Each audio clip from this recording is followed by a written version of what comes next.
Hi everyone, welcome back. I'm in my sewing room today and I'm finishing up a pair of jeans. These are the Helene jeans by Anna Allen, and as you can see they have a back yoke. So I wanted to make a video about how I apply the top down center out fitting method to designs like this one that have a back yoke. So in this video I'll share my thought process and the decisions that I made in order to apply top down center out to designs with a yoke. And my goal here is really to share the decisions that I made and the steps that I took when fitting jeans like this one, but I'll also point out a few places where you may decide to do things differently from me, and that's totally okay. Top down center out is a very flexible and adaptable method. It works for a wide range of designs, and that means that there are often several different ways that you could do things. So I'll point out a few of those different options as I go along. The first step for any design that you're fitting with top down center out is to fit the waistband first. So that's what I do when I'm fitting jeans with a yoke. I fit the waistband first and really dial in my preferences for circumference, for the height of the waistband, for the curvature if it's a contoured waistband, and really make sure that that waistband is fitting me just the way I want to before I move on. The next step that I will do when I'm fitting jeans is I will fit the yoke by itself to the waistband. I'm not going to worry about the rest of the leg at this point. I'm just fitting the yoke to the waistband. And the reason why I like this approach is because top down center out is all about isolating variables whenever possible. So just like we fit the waistband separately by itself to really focus on the fit of the waistband, we can fit the yoke by itself without the rest of the pant leg attached to really focus on how this part of the pattern is relating to our body. And there's a couple of things that the yoke is doing for the design, and that's what I'm assessing as I'm fitting it. Let me show you what I mean.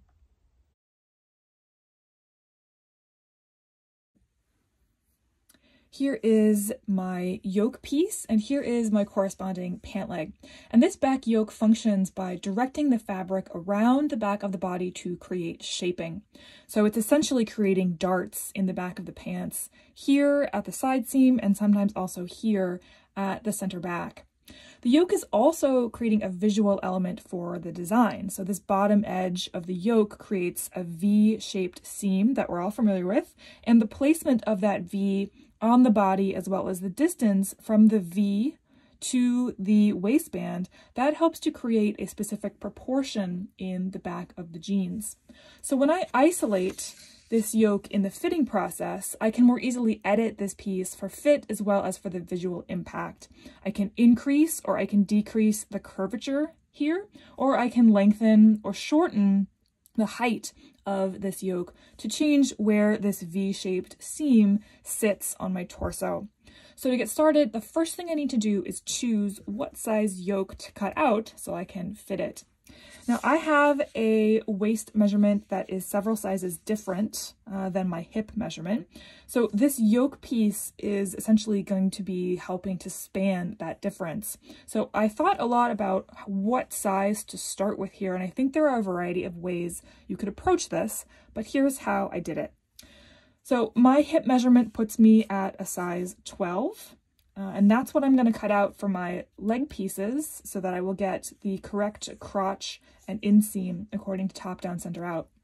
My waistband, after I fit it, turned out to match the finished garment measurements for a size 8. So we have size 8 waist and a size 12 hip. So that means I have a choice here when it comes to the yoke. I can either choose the size 8 yoke, which I know is going to match up with the size 8 waistband along the waistline, but I may need to add some additional width here along the side seam. Or I can choose a size 12 yoke, which I know will match up with the size 12 back leg, but will probably need to be adjusted along the waistline to match the curvature of a smaller waistband. So I decided to trace a size 8 yoke. And I did this because I wanted to use the curvature at the waistline seam as drafted. That just seemed like it would save me the trouble of trying to refit this curved seam as I was fitting. I added 2 inches to the side seam here in keeping with top down, center out. If this were the top part of a traditional trouser pattern, I'd be adding a wedge of fabric up here. So I just wanted to give myself plenty of room to work with. So next I'll show you what my yoke looks like after I've cut it out. Okay, so here's my yoke. And you'll notice that I made the full yoke for my toile. I've added 2 inches to the side seams here. And the reason why I made the full yoke is because I think it's more stable this way. If I were to attach a half yoke, here's my pattern piece. If I was just going to attach a half yoke to my waistband, I'd end up with this triangle of fabric here. And I'm going to be pinning a fairly heavy toile to this seam line here, and that could end up stretching or warping this area of the fabric. So I think a full yoke is just more stable when I'm fitting. Now you'll notice that I have marked the seam lines here so that I can use that as a reference as I'm fitting, and I did not add any extra fabric to the top of this yoke. So I'm not treating this like the top of a typical trouser pattern that I would fit with top down, center out. And here's my reasoning for that. First, with a typical trouser pattern, I would have darts or pleats in this waistline seam, and those would make it easy to manipulate that seam line as I'm fitting. I can change the curvature, I can lengthen or shorten the length of the seam. A yoke doesn't have that. So when I think about manipulating this waistline seam, to me, this piece is behaving more like a contoured waistband to me. This yoke is also relying on the curvature of this top edge to be a little bit springy, so that I can match it up with the straight waistband for this particular pattern. So I need to be able to have a little bit of flexibility in this seam as I match these two pattern pieces. If I add extra fabric to the top of this yoke, which I did, so here's what that would look like if I added extra fabric. This extra fabric, I find, impedes the flexibility of this seam line a little bit, and it's a little bit less easy to attach this curved seam line to the straight waistband piece when I've got this extra fabric here. I think there are some people who do use this approach when fitting their yoke. They do add the extra fabric, and there's nothing wrong with this. I think it's just whatever works best for you and whatever is easiest for you to execute. I prefer doing it this way. So this means that if I need to make changes to the yoke when I'm fitting it, for example, if I need to add length to change where this V-shaped seam is going to hit me, then I need to essentially remake the whole yoke. I need to go back to my cutting table, cut out a new piece, sew it together, and then refit those new pieces. So in that way, again, it's similar to fitting a contoured waistband in that way. It may take me a few more iterations, but I like working this way because I think it's a little bit easier for me to see visually how this yoke is going to lay on my body. But again, I think the great thing about top down, center out is it's really up to you in terms of how to execute these steps. So choose whichever strategy seems easiest and works best for you.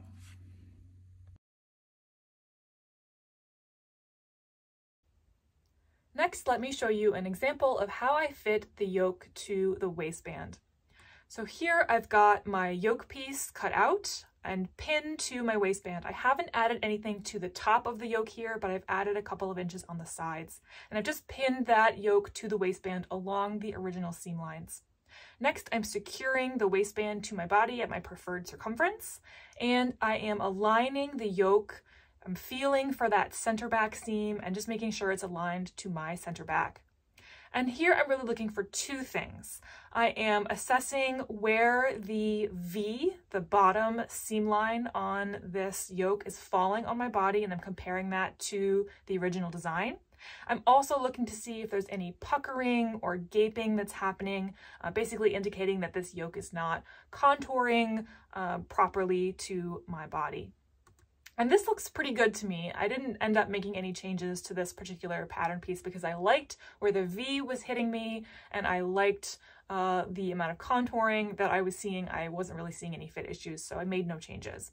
If I were going to make changes, I would take this waistband off, I would make my changes to the yoke piece, and then repin that new yoke to this waistband and reassess the fit.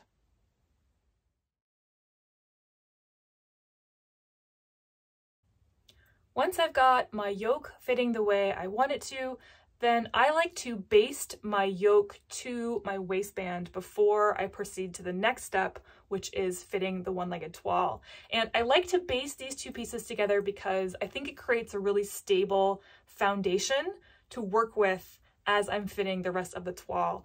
I'm using a 12-ounce denim for my toile because that's the fabric that I'll be using in my final garment, and that can be pretty heavy in a pant leg. So I want to essentially introduce as much stability to the waistband and yoke as I can as I'm fitting. So that's why I like to baste those two together. Then it's really a matter of following the top down, center out guidance from here on out. So I prepare the pant leg by adding extra fabric to the top of the front and the back pant leg pieces and all along the side, the same as I would for any other type of design. And to prepare the toile itself, same thing, I will sew the inseam, I will stay stitch the crotch seam, and then baste the side seam up to about hip level and press all of my seams open. And then I fit the pant leg by essentially following the top down, center out guidance to fit the leg to the waistband and yoke. So let me show you what that looks like. Here I've got my waistband pinned and my yoke basted to that waistband. And I've left about an inch around the side seam unbasted, so I can pin that along with the rest of my pant leg. I'm going to step into this toile and I'm really just going to follow the top down, center out workflow. So I'm working from the top down and center out. So I'll pin the center front first and then adjust the crotch length and pin the center back so that I have the right amount of ease in that crotch seam. And I find that pinning the pant leg in the back to the yoke piece can be a little bit fiddly, so I like to take my time with this and be patient with myself, and that usually pays off. Once I've got my center squared away, then I'm going to work along my waistline, adjusting the waistline seam, and then finally adjusting my side seam and adding any contouring that I need into that side seam.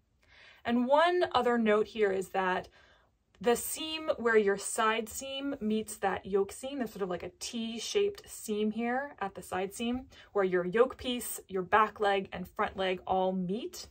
That can take a little bit of finessing in my experience. So I like to really take my time and be careful with pinning. And then I find that basting my changes once I'm done pinning is super, super helpful here. And it really allows me to tell that I've made all of these pieces come together in the way that I want them to. So I would really highly recommend basting your changes and then trying on the toile again just to make sure that everything is lined up the way that it should be for that final garment before you transfer your changes. I want to end with a few thoughts on jeans fitting and jeans making. So for me, it's really important when I'm making a pair of jeans to set realistic fitting goals and expectations. I think of jeans as a fundamentally very different garment from a pair of trousers or slacks. They're usually drafted very differently, they're made of different fabrics, and they're intended for different uses. So it makes sense to me that they would fit very differently and I would have different fitting goals if I'm making jeans. What I mean by this is that for some styles and for some jean patterns, it is normal and expected to have excess fabric in the back of the leg, as well as sometimes even some drag lines under the butt in a pair of jeans. That's the look of some jeans styles, especially if it's a jean style that has minimal ease in the hip and the crotch seam and the thigh, and it's made out of a rigid, heavyweight, non-stretch denim.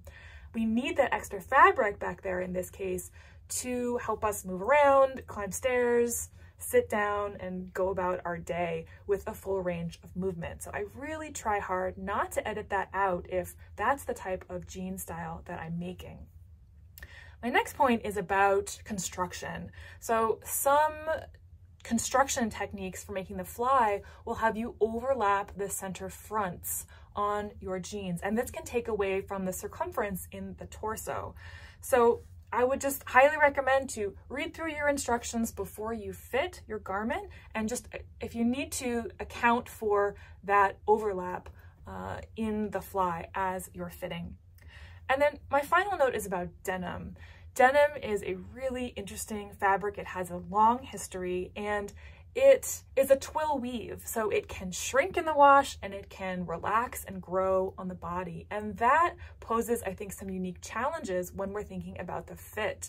The denim fabric can really influence the fit on a pair of jeans. And I think for me, it's just been a matter of experience and trying things to learn how certain denims are going to behave with certain designs. So I think of this as the fun part of making jeans, and it's part of the learning process, so hopefully you do too. I think it goes without saying here that making jeans and fitting jeans can be a more involved process than fitting a pair of trousers or slacks, but it takes a little bit more patience sometimes, I think, and it takes practice. I've gotten better with each pair of jeans that I've made and with each pair of jeans that I've fit. So again, I want to emphasize, take your time, have patience with yourself, be kind with yourself, and enjoy the process as much as you can. Thanks for watching. I'll see you next time. Happy sewing.